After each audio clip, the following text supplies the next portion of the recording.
티모시 샬라메요. 치맥 먹으러 갔다고 그러더라고요. 저는 전종서 씨를 뽑고 싶습니다. 웨스 앤더슨 감독의 프렌치 디스패치였었던 것 같아요.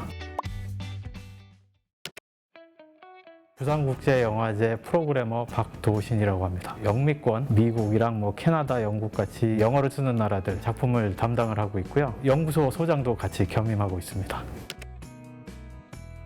코로나 터지기 전에는 되게 많이 봤어요. 출장도 많이 가고. 근데 올해 같은 경우에는 프로그래머 하면서 역대 제일 적게 본 것 같아요. 그래도 한 400편 정도 되지 않나 싶어요. 원래는 한 600편 넘게 보고 많을 때는 진짜 700편, 800편까지 본 적도 있거든요. 티모시 샬라메요. 아이고, 저 입장에선 개인적으로 고맙죠. 힘든 것도 사실이에요. 워낙 대스타기 때문에. 그럼에도 불구하고 티모시 성격 자체가 되게 활달하고 스타라고 해서 이렇게 따지거나 그런 스타일이 아니라서 저희 영화제 도착했을 때 이제 행사 전날 치맥 먹으러 갔다고 그러더라고요. 티모시 샬라메가 이제 갔어요. 김해공항에 도착했다고 그래서 끝났구나. 그랬더니 갑자기 그쪽에서 연락이 왔어요. 공항에서 지금 출국을 못하고 있다. 팬들 때문에. 그래가지고 김해공항에 그 공항경찰 다 연락을 해가지고 겨우 경호해서 보내드렸죠. 비행기가 떠날 때까지 끝난 게 아니더라고요. 보니까. 에런 에카트가 나온 작품이 있었는데 2016년도인가 방문을 했었는데 정말 너무너무 나이스하고 자기가 앞으로 뭘 하고 싶은지까지 다 얘기를 해주고 그래서 그런 것들이 좀 기억에 많이 남아요. 올해 플래시 포워드라는 섹션이 그 성격이 조금 바뀌었어요. 신인 발굴 취지 목적이 제일 크거든요. 월드나 인터내셔널 프리미어 위주로 틀었었는데 신인 감독들이다 보니 인지도가 없어서 관심도가 다른 섹션에 비해서 좀 떨어진 것도 사실이에요.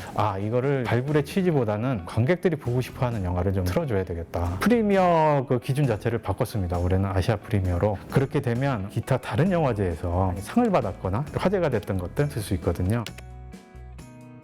패밀리라고 캐나다 작품인데 너무 재밌게 봤어요. 웰메이드 스릴러물인데 월드 프리미어를 생각지도 않고 있었는데 우연하게 그렇게 월드 프리미어가 됐어요. 관객분들이 한번 보시고 그 평가가 제일 궁금해요. 그리고 또 하나가 블루바이오라는 작품, 한국 제목으로는 푸른 호수인데 여러분들 그 미나리 잘 아실 거예요. 정의석 감독 같은 그 한국계 독립영화 미국에서 하시고 계시는 분들이 좀 있어요. 그 중에 한 분이 이제 저스틴 전이라는 분입니다. 저스틴 전 감독을 보면 한국계 미국인들이 미국 독립영화계에서 차지하고 있는 비중이 생각보다 굉장히 크구나 그런 생각이 들어요. 작품을 굉장히 잘 만들고 이 감독도 좀 앞으로 주목을 좀 받을 수 있겠구나 그런 생각이 드는 작품입니다. 진짜 마지막으로 한 가지만 더 말씀드리면 모나리자와 블러드문이라는 작품이 있어요. 올해 이제 베니스에서 상영하게 될 텐데 에나 릴리 아미푸르라고 장르 영화, 특히 스릴러 영화로 데뷔를 해가지고 굉장히 독립영화계에서 이름이 잘 알려진 감독인데 이번에 이제 미국에서 제작을 했는데 그 주인공이 우리나라 여배우 전정서 씨예요. 우리나라 배우가 이제 미국계에서 독립장르 영화의 주인공을 맡았다는 것 자체가 흔치 않은 케이스거든요. 이런 작품들도 여러분들이 흥미롭게 볼 수 있는 작품일 것 같아요.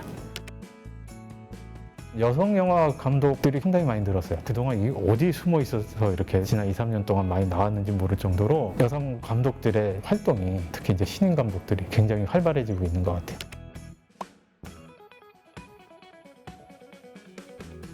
웨스 앤더슨 감독의 프렌치 디스패치였었던 것 같아요. 웨스 앤더슨이야 국내에서 워낙 잘 알려진 감독이기 때문에 특히 이번 작품에 스타들이 너무 많이 나와요. 티모시 샬라메에서부터 레아 세이도 틸다 스윈튼도 있고 얼굴만 봐도 딱 알만한 사람들이 거의 10명 이상이 나오니까 보는 것만 하더라도 되게 즐거운 작품이 될 것 같습니다. 가장 매력적인 캐릭터가 나왔던 영화요. 저는 전종서 씨를 뽑고 싶습니다. 딱 시작할 때서부터 나오더니 끝까지 나오더라고요. 그 정신병원에 수감되어 있다가 나오는 평범한 연기가 아닌 캐릭터를 연기를 하는데 굉장히 좋았던 것 같아요.